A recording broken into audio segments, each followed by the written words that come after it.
$96,600 को bitcoin touch कर चुका है। इथेरियम ने भी ब्रेकआउट शो किया और $3,300 से ऊपर चला गया है। एंड 24 घंटे, लिटरली 24 घंटे के अंदर पूरे मार्केट के सेंटिमेंट्स चेंज हो गए हैं। यह है हमारा वीडियो जहाँ पे मैंने आपको बताया था माई 2026 प्लान। एंड इसके अलावा मैंने इससे पहले भी वीडियो में बताया था डेडिकेट बाउंस इज कमिंग, जहाँ मैंने बताया था कि मैं बिटकॉइन में बुलिश हूँ। चलो बताना दूर की बात है, लाइव रिजल्ट दिखा देता हूँ। As you can see over here, अभी बिटकॉइन चल रहा है 95,000 पे, यानी कि ये टॉप पे नहीं चल रहा है। स्टिल हमारा बिटकॉइन का प्रॉफिट चल रहा है नियरली $4,600। मेरा एक चैलेंज चल रहा है $50,000 टू $500,000, तो उसमें मैंने $2,000 का बेसिकली बिटकॉइन लिया था। टाओ पे लिया था, उस पर भी चल रहा है 160% का प्रॉफिट। और हमने लिया था इथेरियम, जिस पे चल रहा है नियरली अभी $6,591 का प्रॉफिट। सिर्फ प्रॉफिट नहीं, लॉस पे दिखा देता हूँ। BCH में चल रहा है $2,886 का लॉस। ओवरऑल जो प्रॉफिट हुआ है 2 दिन में वो हुआ है $10,000। एंड सबसे बड़ी बात जो कुछ लोगों को पसंद नहीं आएगी, ये सारे ट्रेड्स मैंने लाइव में लिए हैं। आप जाओ जीत ट्रेडिंग में, जो आपको मेरी स्क्रीन पे दिख रहा है, एंड लाइव वेरीफाई करो। तो यहाँ पे जाओ, इस चैनल पे जरा चेक करो कि क्या मैंने डबल साइडेड स्टेटमेंट दी है कि अगर 95 ब्रेक हुआ तो नीचे जाएगा, 85 ब्रेक हुआ तो ऊपर जाएगा, या फिर वन साइडेड स्टेटमेंट दी है कि यहाँ से ऊपर ही जाना है। मल्टीपल वीडियोस है, 1.5 घंटे के सेशंस है, तकरीबन 10 आसपास सेशन लाइव है, जाके चेक करो एंड मुझे कमेंट करके बता देना। हाय एवरीवन, आई एम जीत शाह। मैं पिछले 7 साल से इस मार्केट में इन्वेस्ट कर रहा हूँ। एंड जैसे हम लोगों ने सोचा था कि Q1 बुलिश रहेगा, लकीली बुलिश रहा। मैं एक्चुअली बिटकॉइन में $84,000 $87,000 हर लेवल पे बाइंग कर रहा था और अच्छे खासे प्रॉफिट में भी चल रहा है। एंड आज मैं आपको एक ऐसा नैरेटिव बताऊंगा जो मुझे लगता है कि Q1 में इस एक नैरेटिव पे अगर आपने फोकस किया तो यहाँ से अच्छा पैसा बन सकता है। एंड टाइटल में जैसे आपने देखा होगा, ये नैरेटिव मीम से भी बड़ा नैरेटिव हो सकता है और ये मैं आपके सामने प्रूव करूँगा। Let's start with 2 of my shorts. एक बार इसको देख लेते हैं। XMR की मेरी पहली रील, फिर आपने XMR के बारे में मेरे मुंह से कई बार सुना होगा। Now look at this.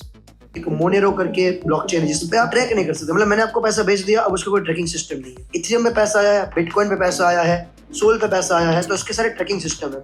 अब अभी कभी जाओ सोल स्कैन करके आप चेक करो तो कौन सा वॉलेट कहाँ पैसा भेज रहा है, आपके पास वॉलेट का एड्रेस आ जाएगा। पर उस वॉलेट एड्रेस से ओनरशिप किसकी, ये तो नहीं साबित होता। वो सिर्फ आखिरी में तब पता चल सकता है जब वो सेंट्रलाइज एक्सचेंज में आए, जब वो। और आप जस्ट सर्च कर सकते हो जीत क्रिप्टो, XMR या मोनेरो। मैंने नहीं तो तकरीबन 10 पॉडकास्ट में मोनेरो का जिक्र किया होगा एंड कम से कम 20 से 25 रील मोनेरो के ऊपर बनाई होगी। ये भी मैंने एक्चुअली रैंडमली ही निकाली है जब XMR मैंने सर्च किया। एंड XMR में आप नोटिस करो कि अभी ब्रेकआउट आया है और XMR नए ऑल टाइम हाई पे गया है। पिछले तकरीबन 1 महीने के अंदर 100% से ऊपर का ROI हो चुका है ऑलरेडी। एंड यही मेरा नैरेटिव है जो मुझे लगता है कि 2026 के Q1 में ये माइंड ब्लोइंग रिटर्न्स देगा। नैरेटिव का नाम है प्रिवेसी। तो आज के वीडियो के अंदर मैं आपको 4-5 टोकन भी बताऊंगा प्रिवेसी के, जो मुझे लगता है कि 2026 के Q1 में हमें अच्छा मुनाफा दे सकता है। साथ में आपको ये भी बताऊंगा कि मैं इस पे एग्जिट कब करने वाला हूँ। उससे पहले 2 चीज़ स्पेसिफाई करते हैं। पहला, नैरेटिव क्यों मैंने XMR चूज़ किया, और ये प्रिवेसी का नैरेटिव क्यों मुझे लग रहा है कि एवरग्रीन है। इवन आप अगर मेरे इस वीडियो में जाओगे, जो मैंने एक वीडियो बनाया था जहाँ मैंने बताया था कि मैं 5 सालों के लिए अगर 5 टोकन चूज़ करना चाहूँ, उस पर भी एक XMR था। आई थिंक नंबर 1 XMR था। तो पहले मैं आपको बताता हूँ कि क्यों प्रिवेसी का ऐसा नैरेटिव है जो आपको समझना बहुत ज़रूरी है। एंड फिर मैं आपको बताऊँगा मैं एंट्री कहाँ करूँगा, एग्जिट्स कहाँ करूँगा और सब कुछ। सबसे पहले बात करते हैं 2017 के बारे में। वहाँ से समझते हैं कि प्रिवेसी मुझे क्यों लग रहा है आगे बढ़ेगा। फिर मैं आपको टोकन्स बताऊँगा, फिर मैं आपको लेके चलूँगा इन टोकन्स को मैं एग्जिट कहाँ पे करूँगा। एंड उसके बाद हम समझेंगे कि इन टोकन्स को बाई कैसे करना है, कैसे सबसे प्रॉफिटेबल तरीका हो सकता है, और ये सब कुछ हम जानने वाले हैं। देखो, सबसे पहले आपको समझना पड़ेगा कि नैरेटिव्स चालू कब से हुए और इसका थोड़ा पास्ट क्या है, जिससे आपको फ्यूचर समझने में ज़्यादा आसानी होगी। 2017 में मैंने मल्टीपल टाइम्स ये बोला है कि पहली बार ऑल्ट सीजन आया था। उस टाइम पे कोई बहुत ही स्पेसिफिक नैरेटिव नहीं थे, लेकिन एक नैरेटिव की बात होनी चालू हो गई थी जिसका नाम है DeFi। 2017 के बुल मार्केट में मुझे याद है सबसे पहला टोकन जो बहुत बड़ा था वो था XVG वर्ज। फिर कुछ टोकन्स बड़े थे बिटकॉइन के अलावा, 1-2 टोकन और थे, उसके मुझे नाम याद नहीं है। एंड उसके बाद DeFi के बारे में बातें होनी बहुत ज़्यादा चालू हो गई। 2020-21 तक DeFi नैरेटिव फट गया और 2021 में बेसिकली हर एक नैरेटिव ने पैसा कमा के दिया। मोस्टली हर एक नैरेटिव ने। आप अगर नोटिस करो 2021 में DeFi ने बहुत अच्छा पैसा कमा के दिया, लेयर 1 एंड लेयर 2 ने काफ़ी अच्छा पैसा कमा के दिया, जिसमें सोलाना हो गया, मैटिक हो गया, 100-200x हुए थे। गेमिंग बहुत अच्छा चला, जिसमें एक्स इन्फिनिटी आप सबको याद होगा, बहुत अच्छा चला था और गेमिंग के मल्टीपल प्रोजेक्ट्स बहुत ऊपर गए थे। इसके अलावा भी बेसिकली छोटे छोटे नैरेटिव्स बहुत ऊपर गए थे। मुझे याद है 2021 के एंड में कुछ खराब वीडियो यानी कि पोर्नोग्राफिक के कुछ वीडियोस दिखाने वाली साइट्स बहुत ऊपर चली थी, तो ऐसे नैरेटिव स्पेसिफिक चीज़ें बहुत ऊपर गई है।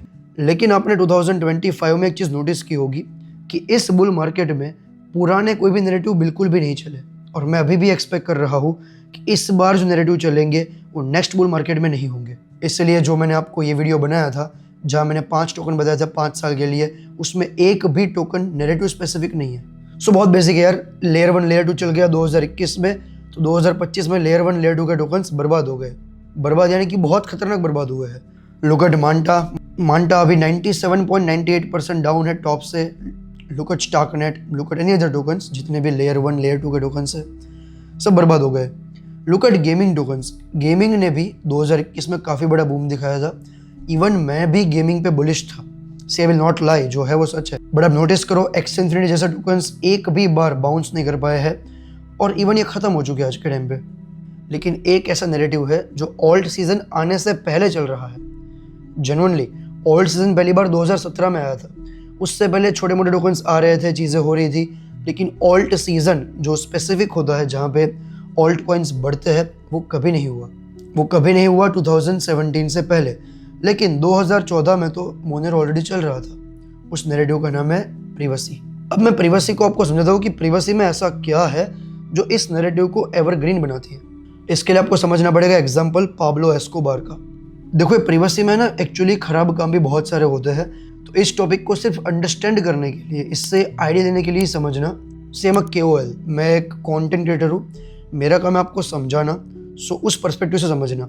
देखो पाब्लो एस्कोबार आप सब लोग जानते होंगे, सबसे one of the biggest criminal जिसको बोलते हैं, और एक टाइम पे उसकी नेटवर्थ तकरीबन $100 बिलियन थी। इसकी आपने एक फेमस स्टोरी सुनी होगी, जब पाब्लो एस्कोबार की डॉटर को ठंड लग रही थी तो पाब्लो एस्कोबार ने मिलियंस ऑफ डॉलर्स जला दिए थे, बेसिकली उस आग की वजह से जिसमें उसने पैसे जलाए थे, उससे उसको ठंड ना लगे और एंड में उसकी डॉटर को अच्छा फील हो, गर्मी लगे उसके लिए।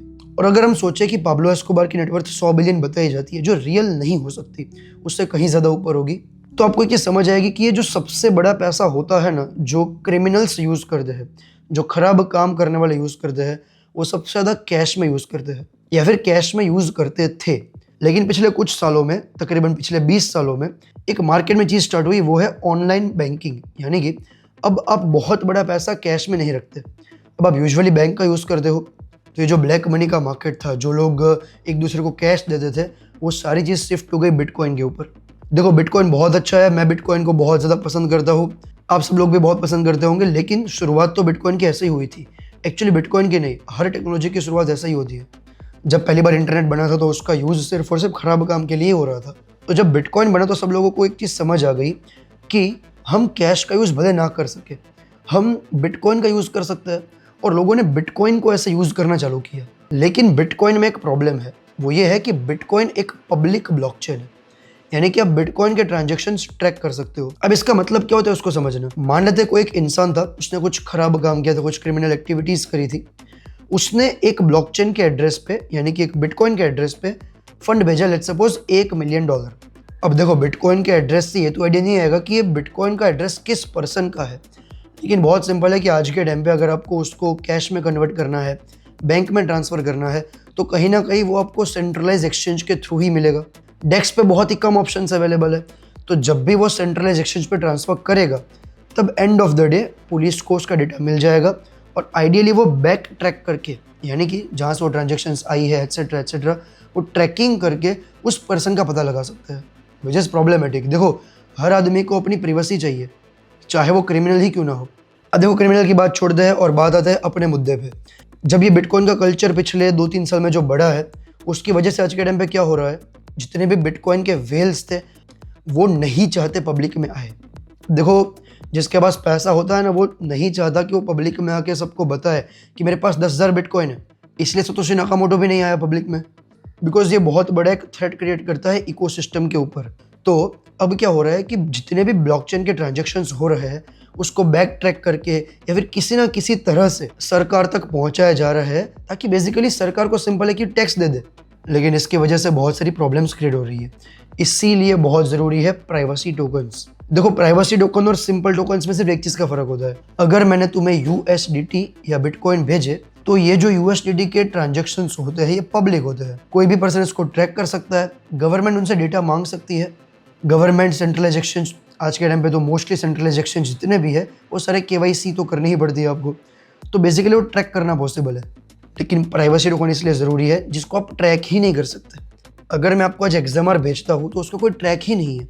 इथेरियम भेजा ट्रैक है, बिटकॉइन भेजा ट्रैक है, सोल भेजा ट्रैक है, XMR का ट्रैक ही नहीं है। इसलिए प्राइवेसी टोकन बहुत इंपॉर्टेंट है। देखो, मैं आपको निश बता रहा हूँ, इसको थोड़ा डेप्थ में समझना। हम चाहे जितने भी अच्छे हो, हम चाहे कोई भी बुरा काम ना करते हो, लेकिन क्रिमिनल्स तो देखो कुछ एक्टिविटीज़ करेंगे ही करेंगे। तो वो लोग क्या यूज़ करना प्रेफर करेंगे वो सोचो। वो लोग वैसे टोकन्स यूज़ करेंगे जिसको ट्रैक नहीं किया जा सकता, जैसे कि XMR। WazirX का हैक सबको याद है, सबसे बड़ा हमारे इंडियन एक्सचेंज का हैक हुआ था। उस हैक में जो हैकर था उसने टोकन्स कौन से लिए थे? XMR। उसने जितने भी टोकन्स थे उन सब को आइडियली XMR के थ्रू ही पूरा का पूरा रग कर दिया था, तो पैसा लेके निकल गया और कोई उसको ट्रैक नहीं कर पाया। अब देखो, ये प्राइवेसी टोकन्स ना काफ़ी कंट्रीज़ में बैन भी किए गए हैं, तो आप ज़रूर देखना कि आप कौन सी कंट्री से हो। अगर वहाँ पे बैन है तो इसको बिल्कुल बाय मत करें। बट मेरा काम है आपको नैरेटिव बताना कि मुझे लगता है प्राइवेसी नैरेटिव जो है वो बहुत अच्छा नैरेटिव हो सकता है। Not just because this criminal use cases, but future में हमें भी हमारे फंड को सिक्योर करने के लिए, हमारे फंड को स्टोर करने के लिए कुछ ना कुछ इंस्ट्रूमेंट चाहिए।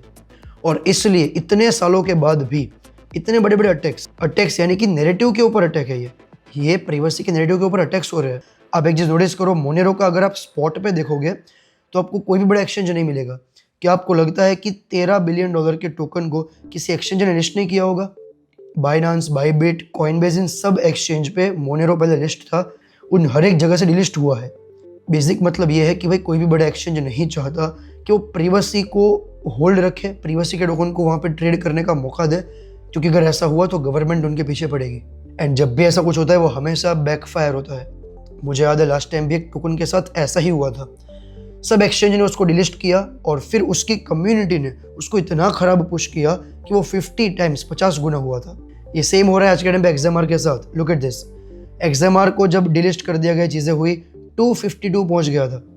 इवन मैंने इसके मल्टीपल रील बनाया यार, और वहाँ से अभी नियरली 3x हो चुका है। सो इन कमिंग फ्यूचर मुझे लगता है नैरेटिव जो ये अपना प्राइवेसी का है वो बहुत अच्छा चलेगा। और क्योंकि मोनेरो ने एक ब्रेकआउट दिया है, सिर्फ मोनेरो ने नहीं, इससे पहले Zcash ने ब्रेकआउट दिया था, जो कि अगेन एक प्राइवेसी टोकन है। Zcash भी इस साल तकरीबन 8 टाइम्स 10 टाइम्स हुआ है। तो अब हम नैरेटिव का बीटा प्ले कर सकते हैं जो भी आपकी कंट्री में लीगल हो। देखो, मैं इनको स्पॉट में बाई नहीं कर रहा, मैं आपको सिर्फ बता रहा हूँ कि आप इनमें नज़र रख सकते हो। जहाँ से आपको सही लगे आप इसको फ्यूचर्स में बाई कर सकते हो। इससे पहला मुझे टोकन लगता है लाइटकॉइन। अब लाइटकॉइन के बारे में सब लोगों ने सुना होगा, लेकिन मुझे लगता है क्योंकि ये प्राइवेसी का नैरेटिव चला है, इसके बीटा प्ले बहुत ऊपर जाएंगे, जिसमें से मुझे लगता है कि लाइटकॉइन अभी अच्छी वैल्यूएशन पे है, $78 आसपास चल रहा है। एंड मुझे लगता है कि लाइटकॉइन यहाँ से 2x होने का पोटेंशियल रखता है। अब आप खुद सोच लो, आपको स्पॉट में बाई करना है, फ्यूचर्स में बाई करना है, देख लेना आपकी कंट्री के रेगुलेशंस, उसके हिसाब से ही बाई करना। डिस्क्रिप्शन भी पढ़ सकते हो पूरा का पूरा। बट लाइटकॉइन अभी भी हर एक्सचेंज में लिस्ट है, कॉइनबेस, बाइनांस, तो मुझे लगता है लाइटकॉइन यहाँ से एक ब्रेकआउट देगा। तो मेरा फर्स्ट पिक है लाइटकॉइन, जो कि XMR का प्राइवेसी टोकन का बीटा प्ले है। My second play is dash. Dash पे भी मुझे लग रहा है कि एक अच्छा मोमेंटम आएगा, 1 बिलियन की वैल्यूएशन पे है। क्या आपने एक चीज़ नोटिस करी, ये जितने भी प्राइवेसी के टोकन्स हैं जैसे डैश हो गए, सब 2015 से चल रहे हैं, यानी कि ये सब ऑलरेडी 3-4 बुल मार्केट देख चुके हैं, फिर भी आज भी ये रिलेवेंट है। इसका मतलब ये फ्यूचर में भी चलेंगे। लेकिन एक चीज़ ज़रूरी है कि इसका ना टाइम होता है, ये हर टाइम में नहीं चलते। क्योंकि अभी XMR चल रहा है, मैं डैश को भी प्रेफर करूंगा फ्यूचर्स में बाई करना। एंड थर्ड जो एक small cap mid cap category में है, जो मुझे लगता है जैक का बीटा प्ले है, जिसका नाम है ज़ेन। अगेन एक प्राइवेसी टोकन है, एंड जितनी बार जैक बढ़ता है ज़ेन में मोमेंटम आता है। अब देखो, ज़ेन भी बाइनांस, कॉइनबेस पे लिस्ट है, लेकिन उसकी मार्केट कैप स्टिल है सिर्फ और सिर्फ 200 मिलियन। सो मुझे लगता है ज़ेन भी यहाँ से 2, 3x 4x होने का तो पोटेंशियल रखता है। लेकिन इसके लिए आपको समझना पड़ेगा कि एग्जिट्स कहाँ करने हैं। अब देखो, मैंने आपको टोकन्स तो बता दिए कि जिस पे मेरी नज़र है, लेकिन आपको ये भी समझना ज़रूरी है कि आप इसमें से एग्जिट कब करोगे। देखो, लास्ट बुल मार्केट वाली गलती फिर से मत करना। डोंट एक्सपेक्ट कि ये सारे नए ऑल टाइम हाई तोड़ने वाले हैं, बिटकॉइन जाने वाला है 1,50,000 नहीं जा रहा।